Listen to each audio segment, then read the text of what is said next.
स्वागत है एक बार फिर से आप लोगों का गणित के इम्पोर्टेंट क्वेश्चन की सीरीज में। आज हम आगे बढ़ते हुए बात करने वाले हैं इस क्वेश्चन के बारे में जो आपके सामने लिखा हुआ है। ये क्वेश्चन आपके बोर्ड एग्जाम का सबसे फेमस टॉपिक है और काफी लेंथी क्वेश्चन है। क्वेश्चन किस टॉपिक का है लिखा है यहाँ पे अवकल गुणांक का, मतलब कि अवकलन करना है आपको इसका।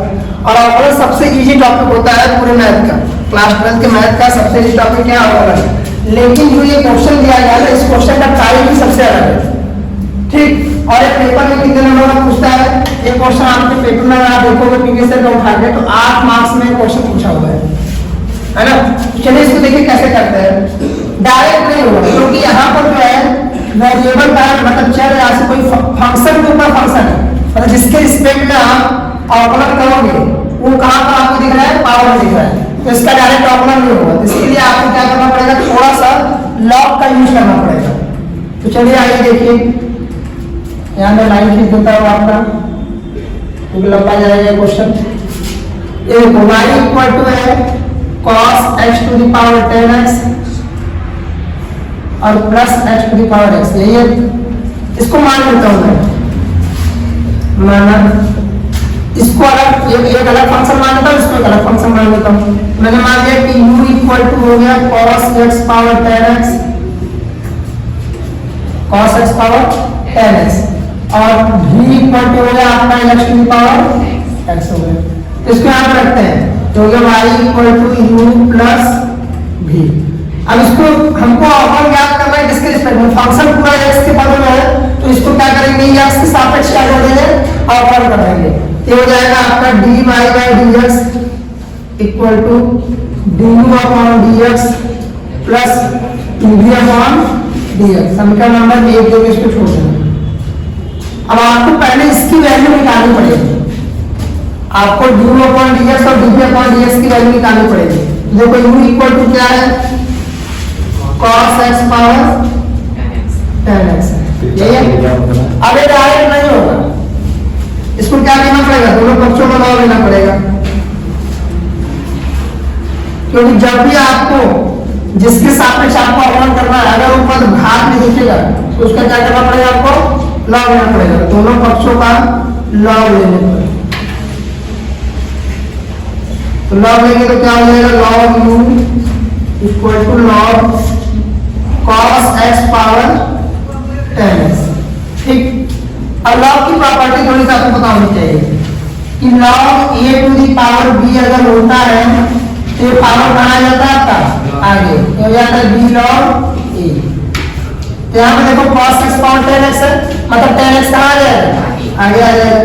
हो गया log u equal to 10x log cos x, ये होगा 10x log cos x। चलो अब इसका डिफरेंशिएशन करते हैं। तो यहाँ दो फंक्शन है, एक फंक्शन 10x है, दूसरा क्या है log cos x। तो log 2 equal to 10x into log cos x।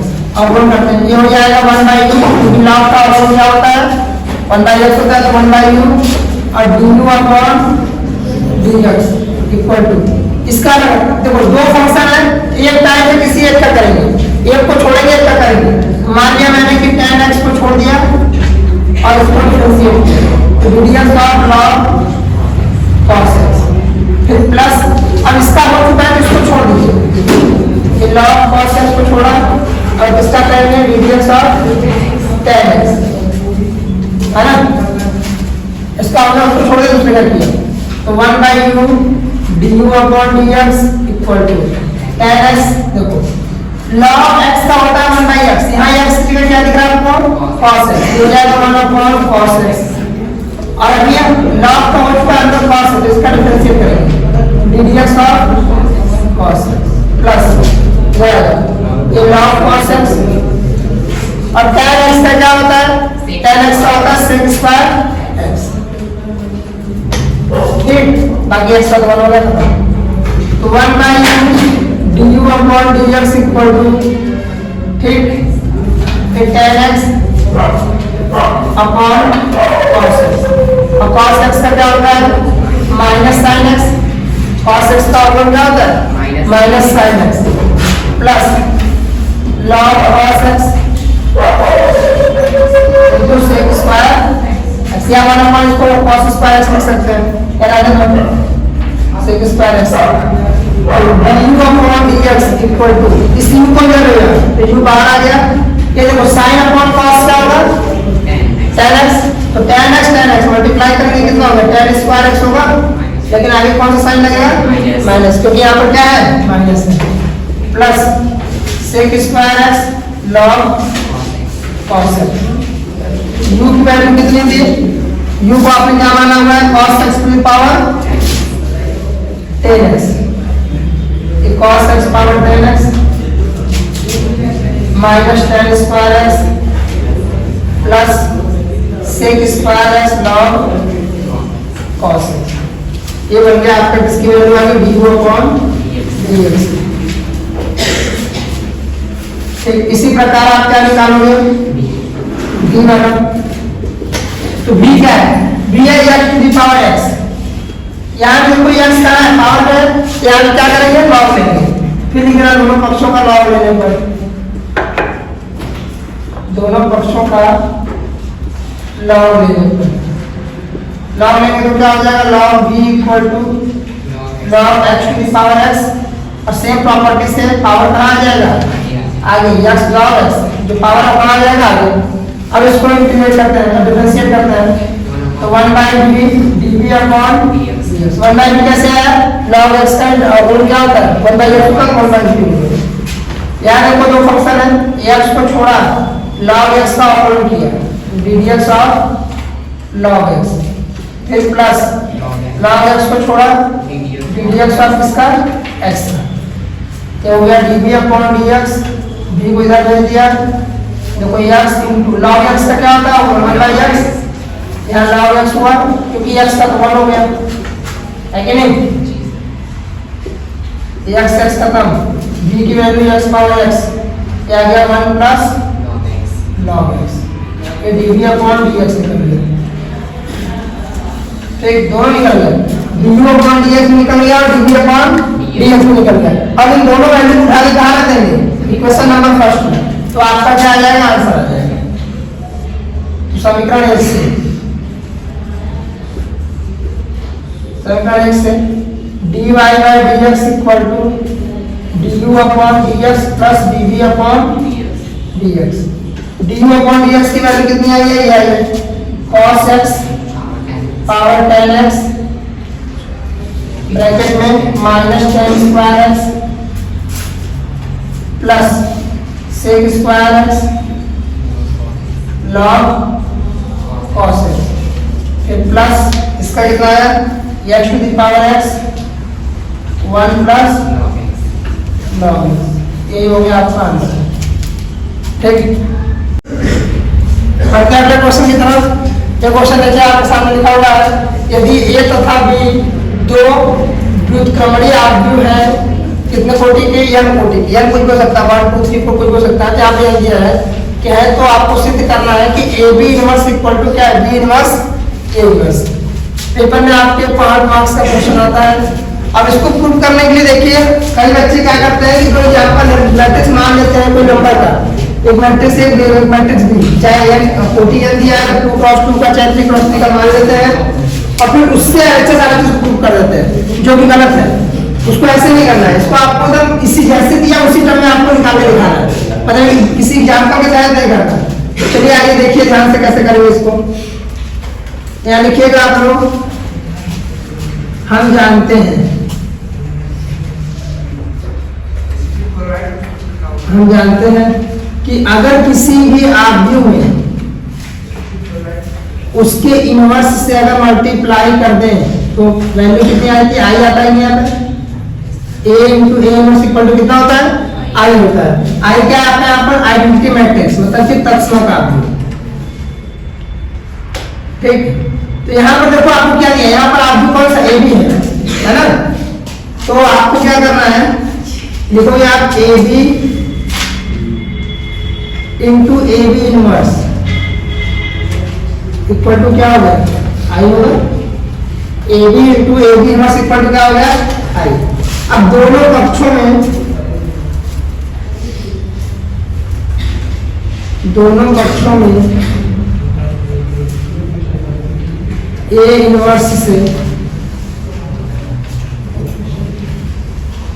गुणा कर लेते हैं।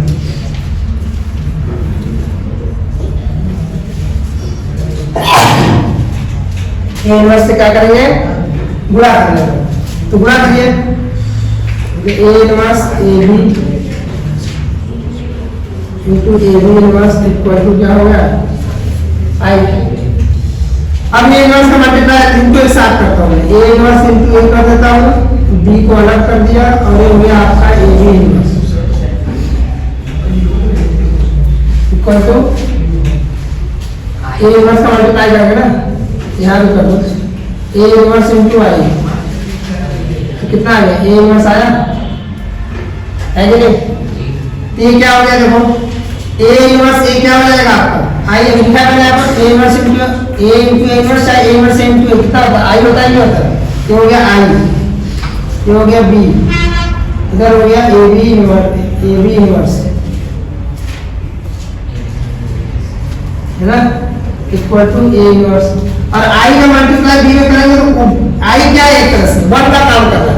जैसे किसी भी नंबर में अगर वन से मल्टीप्लाई करते तो वही आता है ना, तो वही चीज आई का यहाँ आदमी में क्या होता है कि आई का मल्टीप्लाई अगर किसी भी आदमी में करेंगे तो वही आदमी आता है, तो बी हो जाएगा, ये हो गया A B inverse equal to A inverse. अब आगे क्या करेंगे? देखो ए इनवर्स आ चुका है, हमको लाना है बी इनवर्स, क्योंकि इसके पहले आना चाहिए। फिर यहाँ लिखो दोनों पक्षों में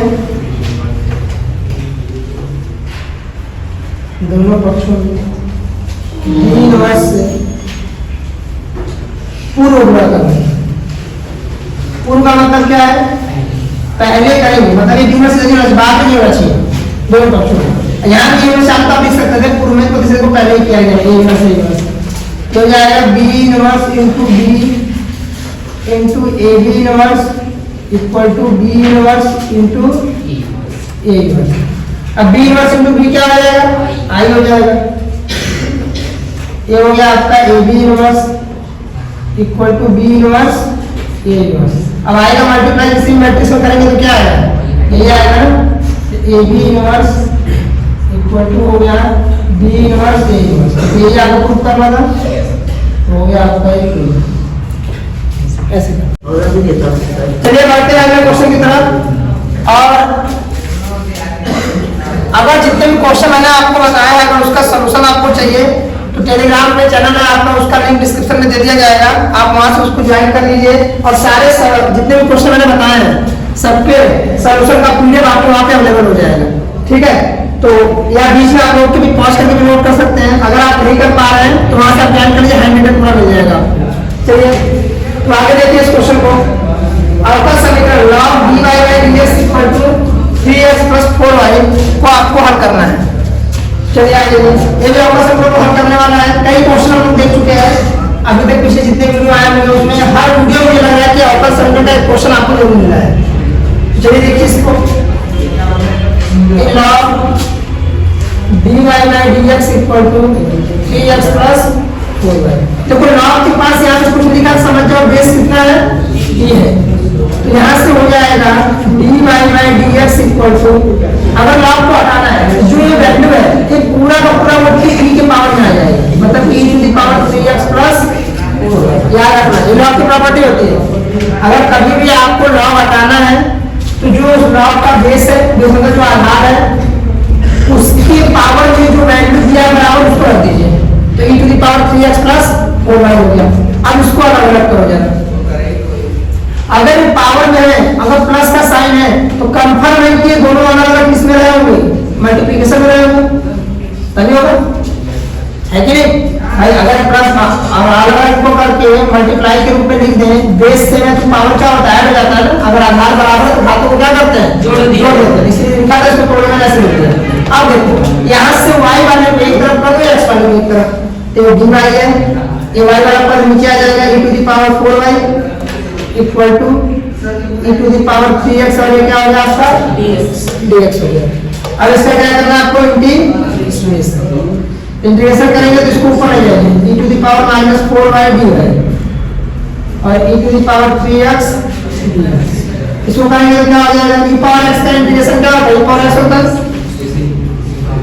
integration of e power x dx equal to क्या होता है e पावर x प्लस यहाँ e पावर माइनस 4y है तो e पावर माइनस 4y होगा।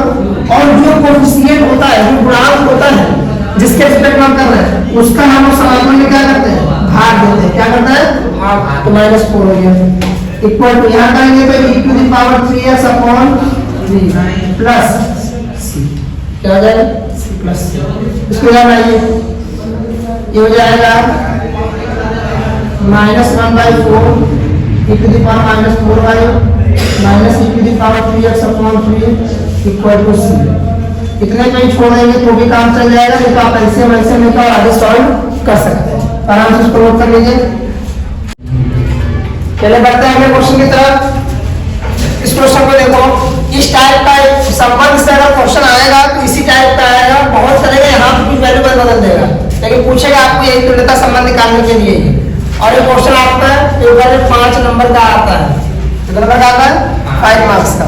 चलो देखो इसको कैसे करेंगे, बहुत बड़ा सरल होता है। इसके क्वेश्चन को कैसे सॉल्व किया जाए, पूरे बारे में 2 टॉपिक ऐसे होते हैं, 3 पकड़ लो, एक संबंध, फलन और फिर लास्ट में आपका है चैप्टर में प्रायिकता।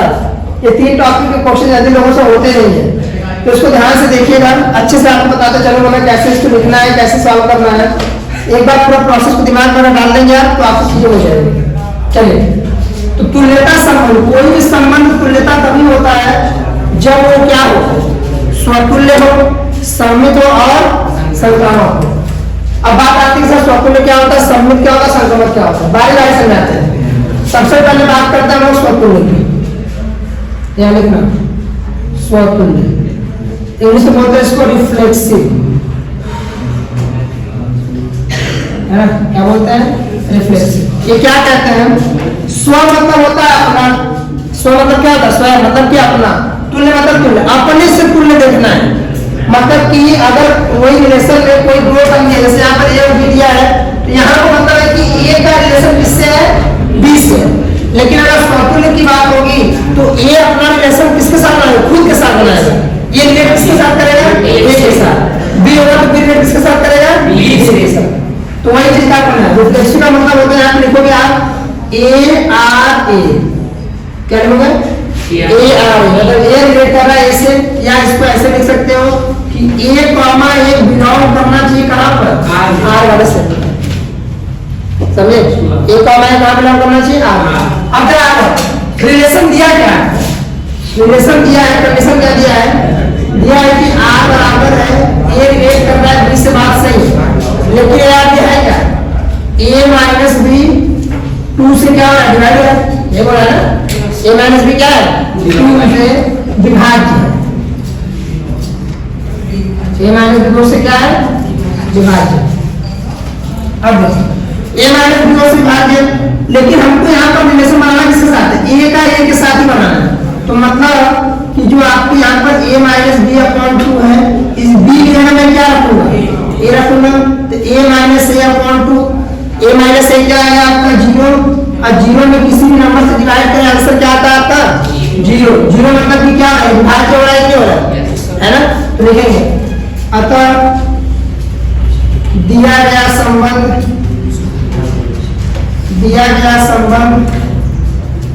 क्या है, स्वतुल्य।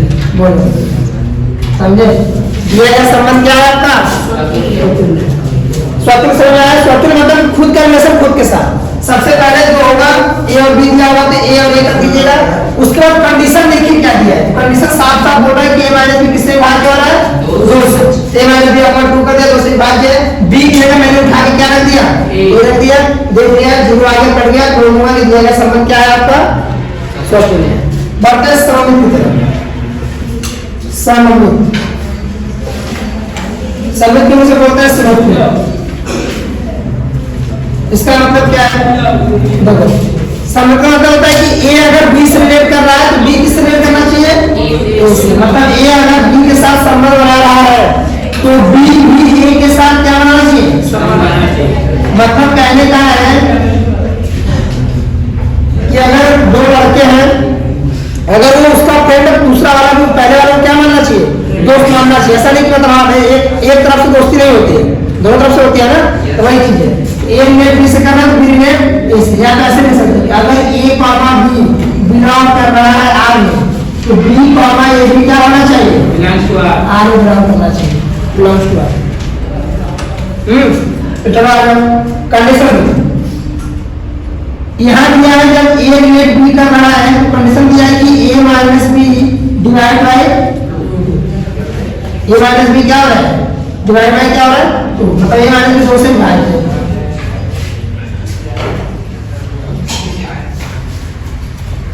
अब जरा अगर मैं इसको बी या नहीं करता हूं तो इसका मतलब कि बी माइनस ए अपॉन 2 होगा, होगा कि नहीं होगा?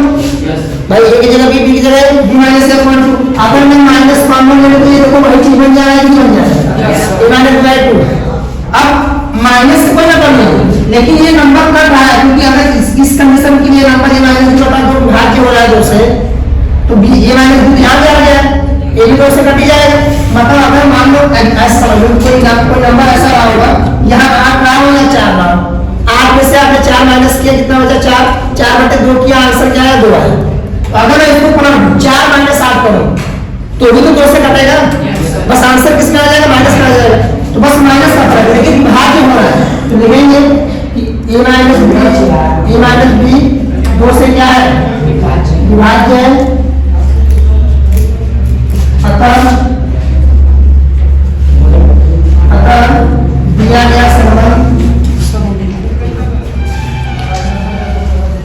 दिया गया संबंध क्या है,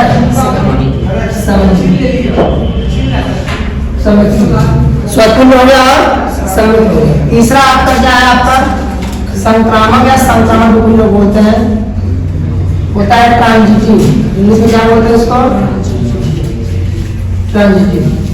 इसका मतलब क्या है ट्रांजिटिव, अगर ए रिलेट कर रहा है बी से तो बी रिलेट करना चाहिए किससे, सी से, और दोनों को मिला के अगर ए से रिलेट कर रहा है बी सी से कर रहा है तो आना क्या चाहिए, ए किससे रिलेट करना चाहिए, सी से। तभी हम बोलेंगे कि दिया गया संबंध क्या है संक्रामक। जैसे दो लोग हैं, सोनू मोनू का दोस्त है, मोनू गोलू का दोस्त है, तो सोनू और गोलू के आपस में क्या होने चाहिए, तभी बोलेंगे कि ये संक्रामक है ना। तो यहाँ पे देखो ए और बी,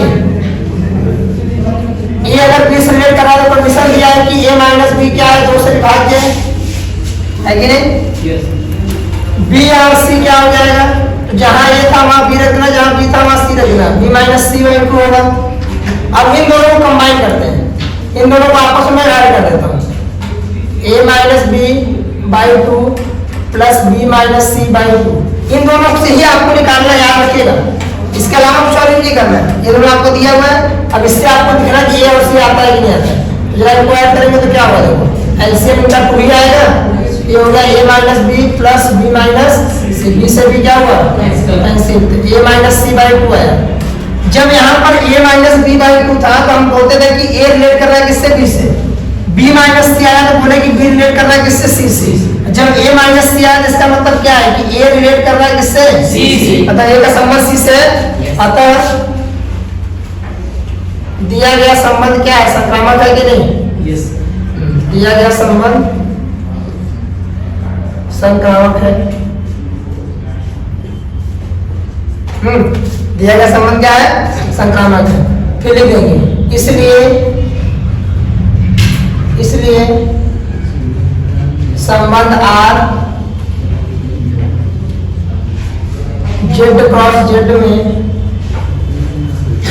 एक ऐसा संबंध है, तुल्यता संबंध है,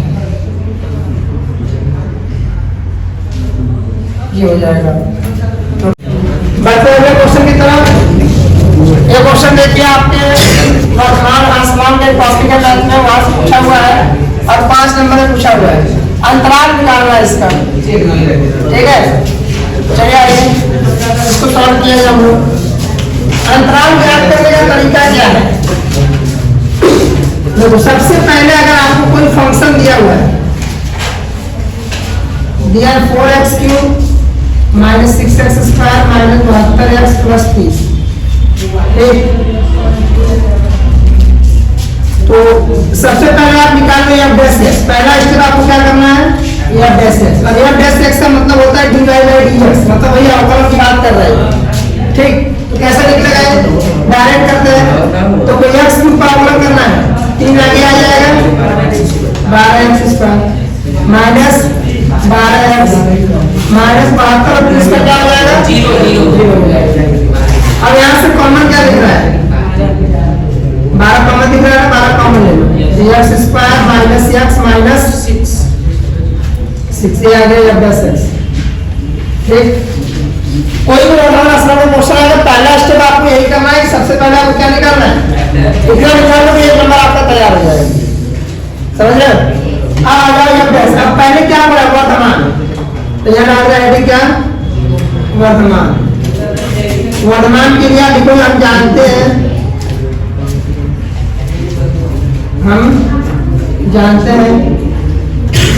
इसका क्या आप जानते हैं? क्या मतलब है? क्या जानते हो आप? वर्धमान के केस में जो f डैश x है वो ग्रेटर देन इक्वल टू क्या होगा?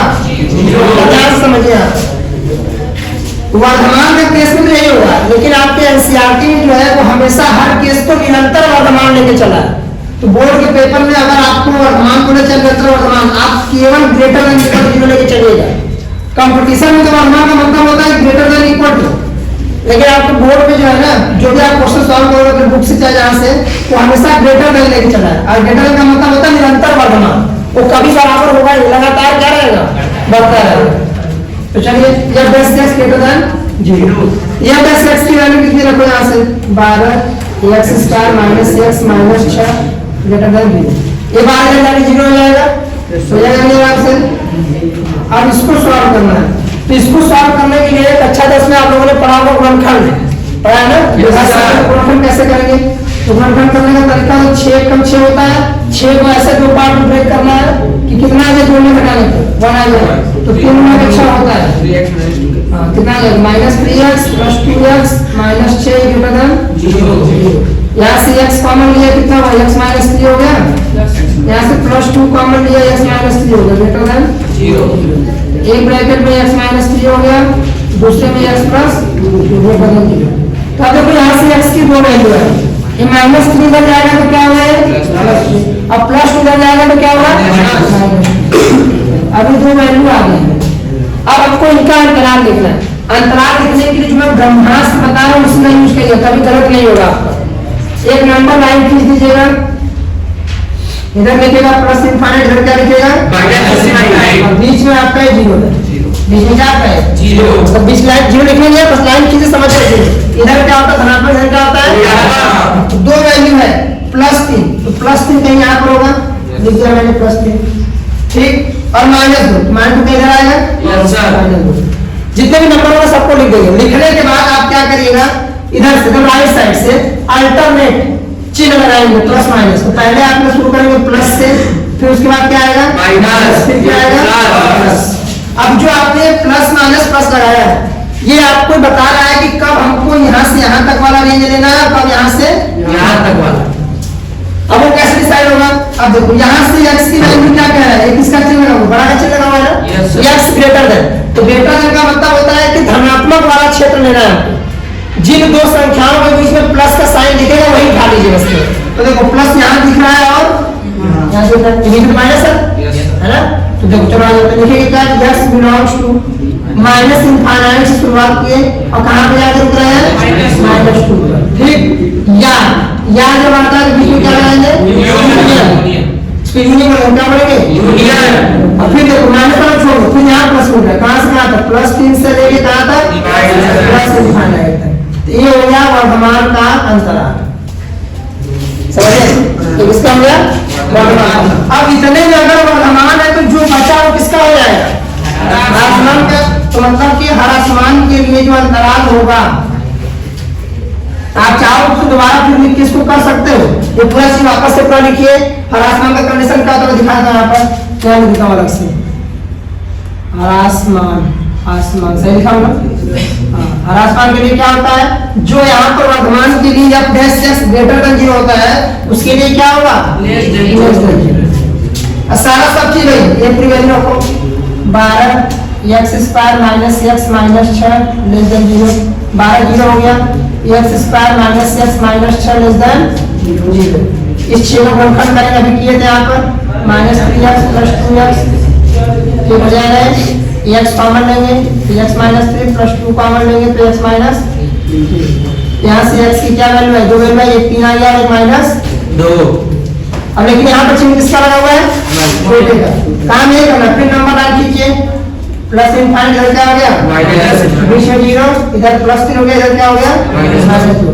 क्या करेंगे, अल्टरनेटिव लगाएंगे, प्लस माइनस प्लस वाला कब लेते हैं, जब x के साथ बड़े का चिन्ह रहता है, ग्रेटर देन का चिन्ह रहता है। तो माइनस वाला कब लेंगे, जब किसका चिन्ह रहेगा, छोटा वाला। तो छोटा वाला चिन्ह लगाया आपने, x क्या आया हुआ है लेस देन, तो माइनस कहां मिल रहा है, इनसे इनके बीच में मिल रहा है ना, तो क्या हो जाएगा, x बिलोंग करेगा -2 से लेके, यही आपका क्या हो जाएगा, तो अब घबराना नहीं है।